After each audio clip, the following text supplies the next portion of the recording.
Hello and welcome to Fur, Fins, and Feathers. Before we begin our show today, I would like to welcome everyone and wish you all a very happy and very blessed Hanukkah as you celebrate the new year. Today our special guest is Bob Schenck. Bob was here a couple of weeks ago and we really had a fun time. Welcome, Bob. Thank you, Brian. Good to see you again. Thank you. Glad to be back. What guests do we have this week? Well, I brought three special friends today. Two in particular are what we like to call our ambassadors. They were surrenders or rescues, and they're a permanent part of our Animal Instincts family. Without further ado, should I start? Let's start. Okay. So I have someone here from the avian world, and this is a friend from Australia. And what is his name or her name? Well, there's a stage name. So this is Diva, alias Skittles. So when I do the presentations, whether it's for birthday parties or education, we go by the name of Skittles. We had a naming contest, and a young gentleman actually won that contest. So this is a Rainbow Lorikeet. Very, very beautiful bird. Tell us about this bird. Rainbow Lorikeets are from Australia, and a few of their interesting characteristics. One thing in particular, well, they're very intelligent to start, but their diet is rather interesting. I stopped on the way at the grocery store. They are not a seed-eating bird. They're actually a nectar-eating bird. So they have a special appendage at the end of their tongue that allows them to collect nectar, honey, pollen, fruit juices. On occasion, they may eat an insect or different things in a while like that. But really, it's fruit juices that they're after. Skittles has been with us since a baby. We finished hand feeding Skittles. Right now, Skittles is, I believe, 4.5, almost 5. These birds can live easily up to 25 years. I would imagine Skittles might even go beyond that, as many of our animals do in the store. Now, will Skittles be a permanent resident? Yeah, Skittles is not for sale. We do have a breeder that they are available. I am not an advocate of the larger birds like the big macaws and the cockatoos. I think they're quite a bit to handle, and a lot more husbandry and a lot more work than a lot of people are willing to put into. That's not to say that there are not those out there that are spoiled rotten and are in amazing homes. Certainly that is normally that's the exception to the rule. Most people see a bird like this and wonder what the care is and the upkeep. And it's not a heck of a lot. It's more than, say, a parakeet would. But they also do have some speaking ability. They do sounds great. Skittles gives kisses. Hi, Skittles. Hey. Kiss. Hera. So she's pretty good. She does the smoke alarm, the alert on my phone, the doorbell. So she makes different sounds. Not on command, but when she wants to. But she's really super friendly. She's a great bird. She'd never bite. She's been to hundreds upon hundreds of presentations. I can give her a piece of fruit if you'd like to get an idea to see how she actually eats and how she pulls the food in. She is absolutely beautiful. Would you mind holding her for me for a minute? So, yeah, finger straight out, up. Good girl. And we know she's a female because she's been actually laying eggs. Hello, Skittles. She is absolutely beautiful. So we do feed her a nectar, which I brought with me as well. But this is certainly one of her favorites. She'll eat just about any kind of fruit. So actually, you could help me out quite a bit. If you could put around that finger on that hand, up. Yeah, right underneath her chest, up. There you go. Okay. She'll stay with you now. Let's see if she'll take this. Hey, Skittles. There you go.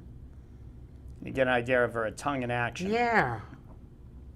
And she'll pull in mostly the juice, but she'll also eat the meat in the center of the blueberry. Whoops. Oops, that's okay. She'll As do that. Skittles takes off. Yeah. She's the type of bird that will stay on your shoulder. She'll stay with you. She's really careful about not going to the bathroom on you, which I've heard you've had prior experience Yes, with we that have. before. But yeah, she's really good about that.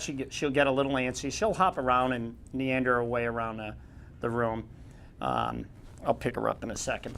But yeah, she's quite entertaining. The staff absolutely loves her. They spend a lot of time with her, so she's definitely spoiled rotten. Let me grab her for a minute, and I'll bring her right back over. Up. Good girl. Little adventure for Skittles. So how about if I give you a little bit of company? What do you think about that, Brian? Sure. Okay, we're going to leave her back there, and she'll climb around. And I really want to try to squeeze in a couple other guys. You think we should keep moving along? Oh, sure. We Okay. would love to see what you brought today. Another wonderful pet. All right, well, I have someone from a different part of the world. We're going to jump over to Africa now. And these are some of my favorites. We have a bunch of folks that saw our last presentation here, the last show, and suggested, I don't know if you can hear that or not. Can you hear the breathing? Yes. And the yes. barking? Yes. So these little guys, one of them is actually on our sign. There's a question up there, who is Mr. Prickles? Well, I don't name any of these, by the way. So this was another naming contest, and Mr. Prickles is our buddy right here, who actually lives at my house. He has a few friends that he hangs out with, as well as our Chihuahua at home. Marley loves him. Mr. Prickles is a hedgehog. How old is Mr. Prickles? He's about 3.5 now. And he's got about 5,000 quills on his back. All the quills is just modified here. They're actually hollow, but they're not barbed. A lot of people would imagine or equate this to, say, a porcupine. Mr. Prickles is indigenous to what part of the world? Africa. Okay. He's a true pygmy, so there's a few varieties of them. A couple get a little larger, but this is he's full grown, so this is as big as he'll get. And he's a true insectivore. He eats a pellet, which has the correct balance of nutrition and proteins for him. I did bring mealworms today, which are in my pocket. My wife says that he doesn't eat mealworms, but I can tell you that he probably does. This is part of his diet in the natural environment. I would say probably the best thing is if you have a pet and you can avoid feeding live, it's a good way to work out aggression out of an animal. I know that it's a natural feeding ability and it's part of their makeup. But at one time, all we fed was live, and we tried to supplement with different cat diets, and they were lacking a lot of what they would have eaten in a natural environment. And they're an opportunistic feeder. The unique thing is that they're actually immune to, say, a lot of snake venoms. Let's see if he'll eat this or not. She is correct. He hasn't eaten these in so long, he doesn't even want them anymore. Oh. All right, so he's more interested in being out. But being resistant to snake venom, if a snake is attacking him, he'll quill into a ball, roll into a ball, and he's flanked with two muscles that lift all these quills out. So he's quite a force to be reckoned with when he's fully extended. He'll even arch his back to a certain degree. And his soft, fleshy tissue that's underneath is protected by his quills. And he'll stay in a ball till the threat is gone. But if a snake bites him, he won't die from the venom, and he can actually fight back. And a lot of times, ending up killing the snake, he'll end up eating it. So they are an opportunistic feeder. Would a hedgehog be an ideal family pet? I think they're fantastic. I love them. I mean, this is a domestic guy. He's not wild caught. He's super friendly. They actually play with cat toys. It's the craziest thing. What is their longevity? You get about, average is about 8 to 12. I mean, we have had specimens in the past that live to be a little longer, but I'd say that's a pretty good average. Bob, And, talk about his upkeep. Standard cage, I would never put one in a tank. They really need fresh air and ventilation. So that's a really important thing. A way that they care for themselves is they do a thing called anointing, where they'll actually spin their head around and clean themselves, much like what a cat would do. It's very odd to see. So but he's a very clean animal. he is clean. He's clean, yes. Compared to our last presentation where we busted out the ferrets, the opposite end of the spectrum from a chinchilla as far as odor goes, these guys are kind of in the middle. So for us to keep a hedgehog at home, you can pet him while I'm holding him if you'd like. And our friend over here is going to be okay. Yeah, he's just sitting there. He's comfortable. So you always go from head to tail. Yeah. And he's got a very bristly, wiry coat. Oh yeah, 5,000 quills on his back. He loves to be petted. He's a really a great hedgehog. Try an open hand, Brian, like this. Give him a good, solid pet. And he Likes that. Oh yeah. He'll lay his quills down. He won't coil up at all. Where the female that I brought along is usually in a solid ball, but I can tell my boys have been playing with her because she's kind of friendly today as well. So are they born very, very small? Oh, they're if you actually Google them and look them up, they almost look alien. The babies are small like pinkies, like a mouse, and the spikes start to grow and almost grow through the skin. They're really super odd looking, but they're very sensitive. They don't like their babies disturbed. If they do, it's a terrible thing to feed. How much would a hedgehog cost? I would say they're probably upwards of 250 to maybe 300 on the average. And there is a variety of colors as well now too. So there's pure albinos, there's some with black spots, much like the chinchillas that are coming in different coats or different colors. And their eyesight's pretty terrible for the most part. So Is he a friendly pet? Yeah, they can be very friendly. It's a matter of handling and socializing. And the more they're picked up, the friendlier they are. So he's... Are they good with other animals, or I would should say they be so. isolated? They're not the type of animal that would, say, interact with another animal. Although our dog will lay down and spend time moving, and the hedgehog will come over and try to climb underneath our dog, and she'll move again, and eventually she'll lay down, and on grand occasion, a hedgehog will lay down on the side of her. But they're not bothered by them. I would say they wouldn't like horseplay, like from a larger dog jumping at them, or it's more... Do you recommend a pair of them, or should they I would say singles? I would say a single. Just spoil them rotten, give them plenty of attention, pick them up, handle them, love them, you know. And so they should just not be put in a cage or a container and left alone. no, this is somebody that They have to interact. Oh yeah, you want to interact with these guys, that's for sure. I mean, most of the animals that I would recommend that as quality pets would be something that you would be picking up and interacting with. I mean, there are those things that are interesting to observe, to put into a habitat and watch it build its nest and watch it feed and watch what it does. But when you can pick something up and interact with it, it's a whole different ball game in a whole different world. And to me, this truly has value, you know. And you would certainly enrich the animal's life as much as your own. I mean, this is certainly back to the companion pet. Yeah. It doesn't have to be a dog or a cat, or a chinchilla or a ferret. It could be something as unique and special as a hedgehog. And I think this is the point of our show, to expose people to all different types of animals. Yeah, this is definitely in that category of unique, that's for certain.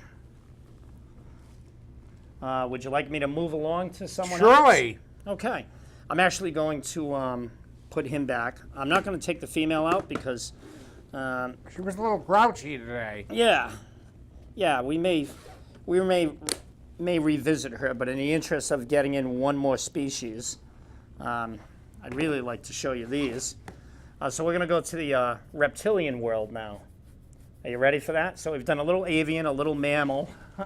And now we're on for the fun stuff. Yeah. So let me see who I got. My staff packed me up a few guys. And You have a very wonderful, supportive staff. Yeah, they're great. They love to get me out of the store and send me on stuff like this. That's probably the I biggest can reason. imagine that what's coming next.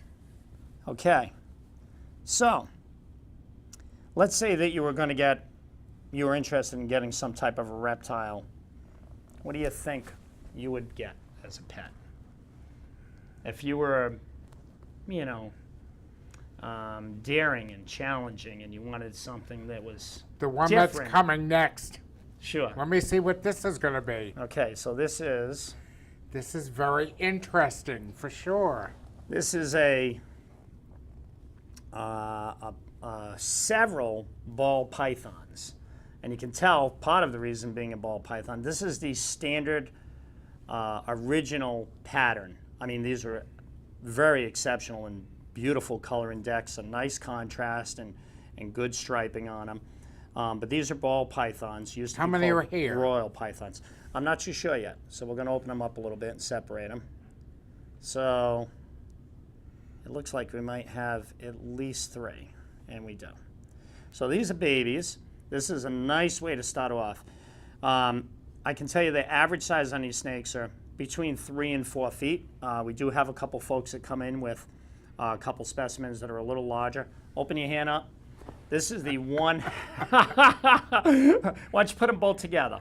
And your hands are nice and warm? Yes, they are. Yes, they are. So being an ectothermic animal, which is what most reptiles are, this snake is absorbing heat off any alternative source that it can. You are that source. So this snake is going to love this. It's going to absorb your heat. It's going to speed up its metabolism. It's going to digest its food. It's going to fight infection. It's everything, and they need to be able to warm up. So these guys are obviously have been very socialized and handled quite a bit. So they're very active. That guy's a little scared. He's probably has been picked up a heck of a lot. How old are these snakes? These are about probably 12 to 14 weeks old. So about 3 months on the average. Were they raised in the store? Yeah, our store manager and one of our gentlemen that takes care of our reptiles have a breeding colony of these, and so we're very familiar with, which is a great way to get an animal, because just like our hedgehogs that we just happen to have one of our babies at the shop right now, we know where they come from, we know what the breeding stock is, and our staff is incredibly Where particular. are these snakes indigenous to? So most of the ball pythons are South America. And now I have something that you were able to see these in the original version of these. Would you like to see a new style of these, or what I like to call paint jobs? Sure. Okay, they used to be called morphs, but we're going to let you just hang on to these for a second. You're going to have 3 lively little guys there for a minute. Just going to pop these out. Now, if you were a younger person and you were thinking about getting a snake for a pet, this would be a fantastic choice. There's also Florida garter snakes, corn snakes, king snakes. They tend to be a little wiry with these Hello snakes. there. Yeah, these snakes. And do you know what they're doing with their tongues? Tell me. They're doing the same thing you would do with your tongue. They're tasting. So they actually have a special gland. It's actually an organ. It's called the Jacobson gland. And they're pulling in particles out of the air. So you haven't eaten any defrosted frozen mice today, have you? I don't think so. Okay, that's a good thing, because they would be smelling that right now and you would have a problem. So it's a good thing. You don't have a pet mouse at home, do you? I don't think so. Okay, all right. So let's see, they did. I love these guys. They're almost predictable. So here's something rather interesting. Same genus and species. One of these guys is taking off on He's me. good. He's just going to climb around. He's smelling, he's curious, and he's warm. So the warmer he gets, the more active he gets. And this is the next batch of the same snake. So you know what?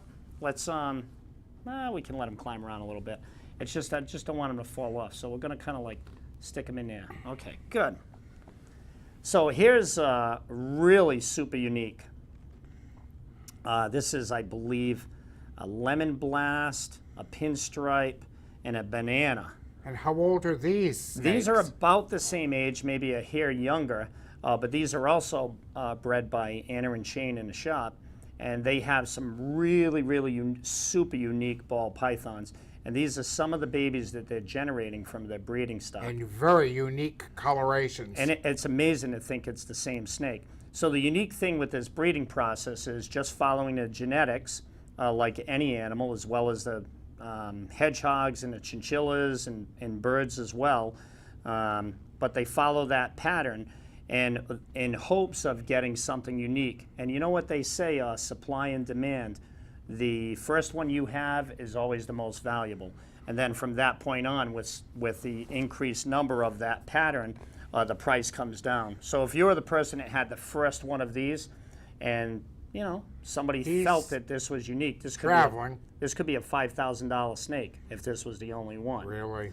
But right now, there are more of them, so the price comes down substantially. How much would a snake like this cost? The standard ball pythons, like those right there that are nicely colored, those are probably about $60 to $80 on the average. Like he's taking off. Yeah, but they're very. There you go. They're very friendly. We only feed defrosted frozen on the average. Just about 75–80% of our inventory eats defrosted frozen. And once again, I revert back to if it can find a portion of food, we never feed in the tank that it lives in. We only take it out and put it in a feeding box or a feeding bag. So that way the snake is never aggressive inside his habitat. He'll know that that habitat is to interact with you and not to look for food. They don't bite? Or do they? Okay, so good question. Everything has the potential to bite. Everything has teeth. So I would go back to husbandry and handling. The more you interact with the animal, the more comfortable you are, and the more comfortable the animal is with you. So the potential is there, but the likeliness is really slim. If you follow some standard practices that we go through and we work. And I do have to say, like I recently we've had some great busy days. The store has picked up, and I had some folks in there who were interested in a snake. And once again, it's all about the right fit. The family was a little active. The kids were lively. They really wanted a snake. They could have ended up with one. And when the parents finally clicked in, they ended up leaving with a bearded dragon. And not a baby, a sub-adult, that he was sturdy, but he was super friendly. He was well established. They didn't have to worry so much about temperature or all the rest of the parameters because he was well established. But we really felt by the time we were all done talking, within 45 minutes to, it might have been a little over an hour, everyone's direction changed to the bearded dragon, and they forgot about the snakes. And that was a great thing, because I really think that you can't overhandle something, but there are times when you can't pick it up. And sometimes kids don't want to hear no. And like today, you would have a rather large snake wrapped around you right now, but our large albino berm is in full shed. And that's one of the worst times to bring a snake out, because she can only see shadows. And sight is one of the leading things that's going to tell the snake what to do, other than sticking its tongue out and smelling, tasting the air. So you're very fortunate today in a certain degree, but one of these days I'll wrap you up in that snake. I'm sure you will. I promise you that. But yeah, welcome to the world of snakes, and you can tell, like that guy in particular is comfortable. He legitimately could stay like that for quite a while, and it's because your hands are so hot and so warm. So. And he's very content. Yeah, they're really easy to care for. And they're rather interesting. And once if you have a fear of snakes, coming in and handling something that would help you get over your fear and conquering your fears is a great thing. And I love the shows and the educational series that we do, because I always pinpoint someone that's afraid of a tarantula, an arachnid, or sometimes people are afraid of something that you couldn't even imagine that they are. and you pop this thing out and they run and hide in a corner, and eventually you talk about it. And you know what they say? Knowledge is power. That's how you conquer your fears of all of this stuff. It doesn't matter what it is. The more you study and the more you learn about it, the more you understand it. And once you understand it, it's not so scary anymore. So it's kind of a nice way to roll. I have never been able to hold a snake before. Well, you got one now, and you're doing pretty good. And my fears have all been dispelled. A couple of people have asked me while we're talking about pets,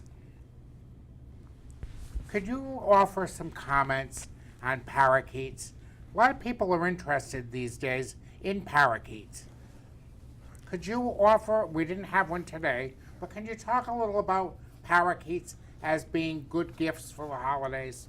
Okay, so I think the animals as gifts for the holidays, it would have to be, it can't be on a whim, and it can't be one particular person's desire to have that particular animal added to the group.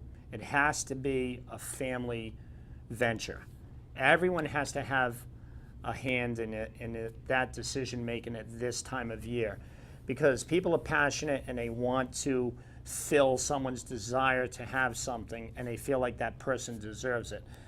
But the care that goes into some of these animals and the attention that I wouldn't even say that they need, but they desire, that being able to pick that animal up and interact with it and know that it's safe and you're safe and you're not going to hurt it and you understand it enough is huge.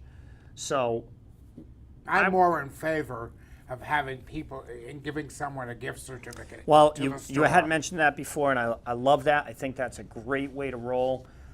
We do offer gift cards, and since our last presentation, there's been quite a few folks that came in. It definitely makes the decision-making process a lot easier. And, you know, if you have your heart set on something, the more times you come in and you visit, you may still stay within that genus or that species of animal, but you might redirect and get a younger one or an older one. So coming in and visiting and checking things out and talking to the staff, I mean, they're there because they love what they do. So when you come in and you have questions, they are there with the answers for you to help you move and wiggle in the right direction, you know. Well, I thank you once again. It's been a fascinating show with Bob Schenck of Animal Instincts in Fall River, and we hope to see you soon. Thank you.